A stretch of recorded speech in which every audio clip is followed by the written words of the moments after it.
бийлик төбөлдөрү бир эле президент эмес да. Мен бийлик төбөлдөрү деп баягы көпчүлүк менен жазып атам, өзүңүз да ошентип кайталадыңыз. Бул жака азыр өкмөт башчысы Акылбек Жапаров кирет. Ал чек ара маселесине түздөн түз жооп берет. Себеби өкмөт кабыл алган гана маселени жогорку кеңешке чыгара алат.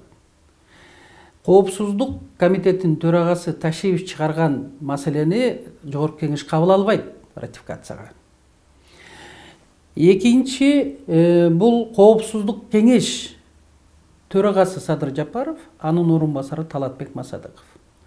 Садыр Жапаров Кытайга даярданып атса, ошол Афганистан менен дагы бир жолу кайталап коеюн, Тажикстандагы маселелерди жакшы билет деп туруп, ушул Талатбек Масадыковду ошондой чоң кызматка алып келишкен мамлекеттик.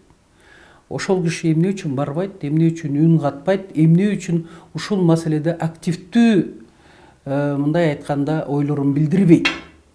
Аракет кылган жок. Ал афган тилинде да жакшы сүйлөйт, тажик тилинде да жакшы сүйлөйт. Үчүнчүсү Марат Иманкулов. Эмне үчүн Марат Иманкулов дагы ал деген коопсуздук комитетинде иштеген, жетекчи болуп иштеген, күчтүү чекистердин бири. Мен ушуларга таң калып атам да.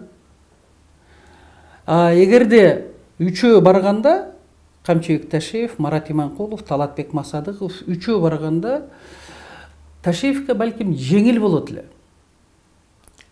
Адам баласы ката кетирет. Буларда опыт бар да, тажрыйба. Алар үчөө отуруп туруп, кимиси келет Тажикстандан. Ошолор менен бетме-бет отурушуп, ошол эле 309 деп атат, ошол эле Адахам Адомаровдун протоколу деп атат. Ошолорду бирге карашып, бирге сүйлөшүп, чечим калса кандай сонун болот? Дипломатиялык жол менен эле эмес, мынандай түшүндүрөт эле да. Алар билишет да. Мисалы үчүн мен маалымат билбейм протоколдор боюнча. Башка эч ким да маалымат биле албайт.